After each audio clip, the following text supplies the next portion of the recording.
Bonjour à tous et à toutes. Donc moi je suis Guillaume, le magicien du Snapdeck, et j'interviendrai dans l'émission de Kim afin de vous montrer des tours de magie. Mais avant tout ça, je vais vous donner quelques explications sur le monde de la magie. Alors bien sûr il y aura des références pour les magiciens, et il y aura aussi des références pour ceux qui ne pratiquent pas la magie. Alors, qu'est-ce que la magie ? La magie pour moi personnellement c'est un moment privilégié entre le spectateur et le magicien.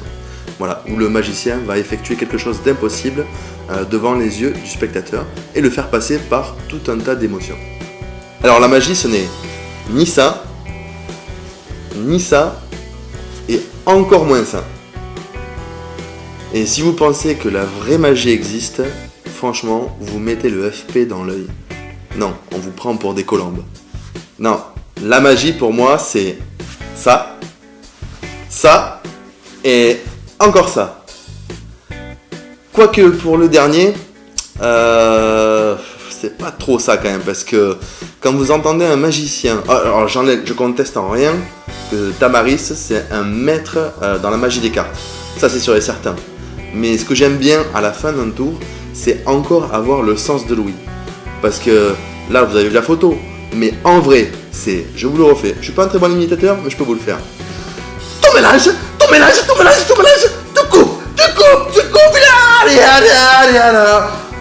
je veux dire, ça va pour moi 5 minutes. Bon, après, c'est que mon avis personnel, évidemment.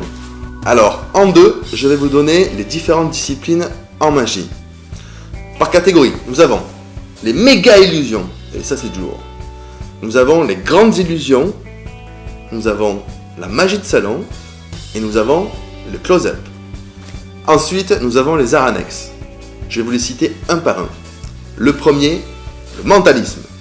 En 2, la ventriloquie. En 3, l'hypnose. En 4, les ballooneurs. En 5, le mime. En 6, l'ombromanie. En 7, le pickpocketisme. En 8, le transformisme. En 9, le théâtre noir. Et enfin en 10, la street magie ou encore la magie de rue en français. Et heureusement qu'il n'y en a que 10 parce que je ne pouvais pas aller plus loin. Est apparu récemment aussi 2 autres nouveaux arts annexes. En 1, nous avons le cardistry et en 2, le ringistry. Alors je vais vous expliquer un par un chaque catégorie. En premier, nous avons les méga illusions. Alors là, je veux dire, on a du méga lourd, c'est du costaud. C'est la disparition de la tour Eiffel, la disparition de la Statue de la Liberté, la disparition d'un grand wagon style Orient Express, et en France aussi, on a eu aussi la lévitation de la mairie de Cagny. Alors, les deux, nous avons David Copperfield, qui est un Américain, et ensuite nous avons en France Gilles Arthur. Ensuite, nous avons les grandes illusions. Alors, nous avons un parfait exemple tous les mois sur France 2 au plus grand cabaret du monde avec Danny Larry, qui lui nous a justement fait une grande illusion que j'aime particulièrement, c'est la lévitation du piano. Mais les grandes illusions permettent différentes choses. Ça nous permet de faire apparaître une voiture, un hélicoptère, des animaux. Nous faisons des disparitions, des apparitions, des changements de place avec des personnes, comme la Malle des Indes. Vous avez une femme qui est enfermée à l'intérieur.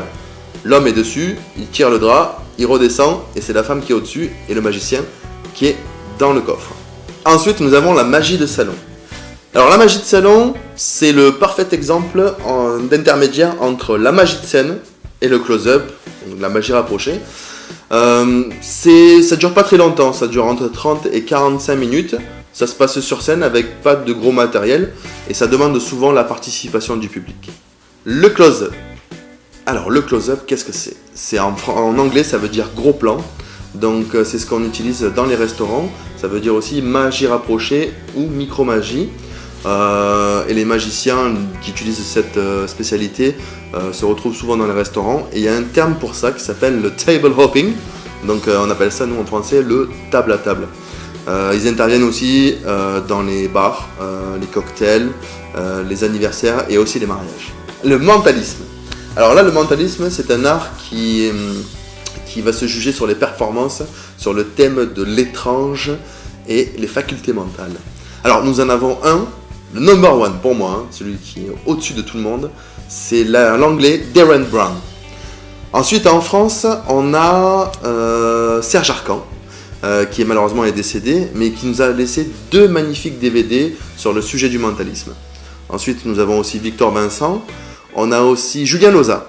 Julien Loza qui ressemble d'ailleurs fortement au Dr House. Fabien Olicard et Vincent Hédan. La ventriloquie. Alors la ventriloquie, c'est un illusionniste qui fait parler son ventre sans bouger les lèvres. Donc en fait, il prête sa voix à un personnage. Souvent, c'est une marionnette. Alors nous avons, comme marionnette, nous avons en France, nous avons David Michel et Nestor le Pingouin. Nous avons Christian Gabriel et Freddy. Nous avons Michel Desgenef et Tataillé. Nous avons Didier Leda, Marc Métral. Et le plus connu de tous, en 2015, pour être irrévérencieux et malpoli, nous avons nommé Jeff Panaclock et Jean-Marc. L'hypnose. Alors l'hypnose, c'est l'art de mettre quelqu'un dans un état semi-conscient, en fait. Pas un sommeil. Vous avez l'état conscient, vous avez l'état inconscient, et vous avez entre les deux. Et c'est justement de garder l'équilibre, c'est ça l'hypnose, c'est l'équilibre entre les deux. Alors, l'hypnose, ça sert aussi, par exemple, vous allez faire croire à quelqu'un qui mange du citron, alors qu'en fait, il est en train de manger du bœuf, par exemple. Ou sinon, vous leur faites oublier aussi un chiffre, ou leur nom, ou leur prénom, etc. Alors, pendant des années, vous en avez eu un qui a parcouru la France entière, c'est Dominique Webb, avec son show Hypnose. Et vous avez en 2015 un plus connu, sous le nom de Mesmer, qui lui, avec son émission Star sous hypnose, présentée par Arthur sur TF1. Nous avons aussi les ballooneurs, ou les sculpteurs sur ballon. Alors c'est un art qui consiste, en gonflant des ballons, à les transformer en ce qu'on veut. On peut faire tout ce qu'on veut, on peut faire des personnages, des plantes, des objets. Vraiment, il y a de tout. Alors les ballons peuvent être gonflés à la bouche. Alors attention à la syncope, hein, parce que c'est vraiment très dur au début. Sinon, vous avez des pompes manuelles. Vous actionnez et ça gonfle le ballon. Alors, et bien sûr, pour ceux qui en font vraiment tout le temps, toute la journée, vous avez des pompes qui sont au niveau de la ceinture. Vous mettez le ballon, vous appuyez et ça gonfle le ballon directement. Le mime. Alors, le mime, c'est un acteur qui joue des rôles muets. Le mime ou le pantomime est une forme de théâtre dont les expressions principales sont l'attitude et le geste sans avoir recours à la parole. Nous avons les mimes connus, Charles de Bureau, qui est le Pierrot français, Charlie Chaplin, Buster Keaton, Étienne Decroux et Marcel Marceau, dit le mime Marceau. Ambromanie, c'est la pratique dite des ombres chinoises.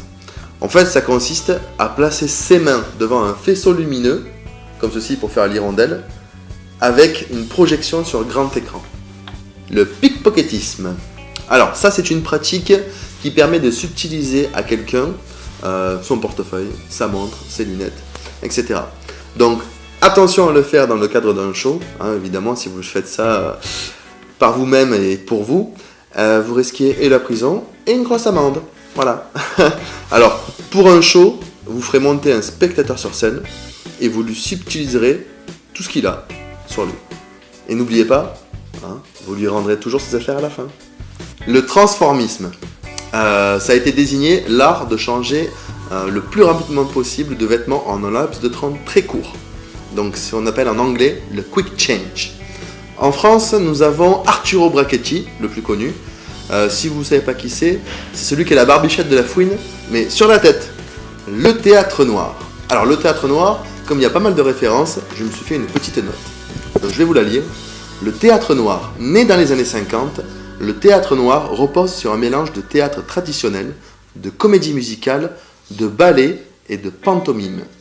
Utilisant aussi les innovations technologiques comme le multimédia, les projections cinématographiques, l'invention de la lampe ultraviolette dans les années 60-70 a permis la recherche de nouvelles couleurs fluorescentes mises à la mode par le courant hippie, et largement utilisée dans le théâtre noir. La scène est entièrement noire ainsi que les costumes des comédiens, rendus invisibles alors que les objets et les accessoires manipulés se détachent de couleurs vives pour créer des effets visuels spectaculaires.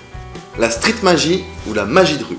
Donc la magie de rue a recours aux mêmes approches que la magie rapprochée, le close-up, mais il faut un talent particulier pour arriver à accrocher le passant et ainsi qu'il devienne le spectateur et que les tours soient exécutables totalement entourés. Les plus connus qui ont fait connaître la magie de rue aux États-Unis, nous avons David Blaine, Chris Angel et en Angleterre nous avons Dynamo. Et enfin, pour finir dans les arts annexes, les deux derniers, nous avons le cardistry. Alors là, le cardistry, c'est une sorte de jonglage avec les cartes, des coupes, des éventails. Les mecs, on dirait qu'ils ont 15 mains quand ils font ça, quoi. Ils déploient le jeu de cartes pour ensuite le ramener. Dans ce qu'on appelle le flourishing, ou en français, les fioritures. Alors ça, c'est un peu de magie, du jonglage, et avec une bonne dose de style. Et le dernier, the last but not the least, nous avons ringistry. Alors ça, c'est un terme qui a été utilisé par Joshua Mesado, qui l'a proposé. C'est un manipulateur d'anneaux chinois. Donc ce serait en fait de la manipulation d'anneaux chinois fait avec grâce et toujours avec style. Enfin, troisième question. Est-ce que la magie coûte cher? Faux! Évidemment, en premier. Parce que vous pouvez utiliser juste un jeu de cartes. Et avec un jeu de cartes, vous avez tout un tas de tours possibles. Donc un jeu de cartes, ça coûte 2,50 €. Et si vous voulez commencer par des tours automatiques, vous en avez plusieurs. Vous avez les tours automatiques de Valerino, qui est un des plus grands maîtres en magie aussi, des cartes. Vous avez Bernard Billis. Et vous avez aussi Duvillier. Attention toutefois de ne pas te laisser emporter dans la frénésie d'achat et d'acheter tous les tours que tu vois passer sur YouTube ou dans certaines boutiques de magie. Choisis-les bien, d'accord, et commence par un jeu de cartes. C'est le principal. Vrai! Alors bien sûr, si tu veux commencer par les grandes illusions, il te faudra de l'argent. Beaucoup d'argent. Bon, si tu es mineur, évidemment, ce sont tes parents qui auront beaucoup d'argent. Mais si tu as un petit peu d'argent et que tu sais te servir de tes mains, autre que pour te tripoter, c'est un pervers, eh bien à ce moment-là, tu pourras construire quelques illusions à vraiment pas trop cher. Option numéro 1. Tu as de l'argent, tu achètes des grandes illusions, évidemment. Donc ça marche aussi avec un héritage ou un gain au loto. Option number 2. Ouais, je sais, je suis trilingue. Tu vas pouvoir, si tes mains sont une bénédiction, tu vas pouvoir acquérir les plans de grandes illusions, la matière première et les outils afin de pouvoir la construire toi-même. Et si tu penses qu'une clé à pipe va te faire du bien, si tu entends clé suédoise, tu penses qu'une blonde à forte poitrine va passer devant toi, et si le mot tournevis t'évoque une MST, choisis l'option numéro 1. Fais du close-up, gagne de l'argent, et ensuite tu pourras t'acheter une grande illusion. Quatrième question, et la dernière, est-ce que tout le monde peut pratiquer la magie? Je te dirais que oui, à partir du moment où tu aimes la magie, tu aimes apprendre, et tu ne comptes pas tes heures pour acquérir une technique assez difficile en la répétant 100, 200, 300, 500 fois s'il le faut. Il te faudra aussi de la curiosité, de la patience et de la persévérance. Bon, bien sûr, si tu as un talent et que tu es doué pour ça à la base, c'est un petit plus, ça peut aider. Mais bon, comme je dis pour les autres, à cœur vaillant, rien n'est impossible.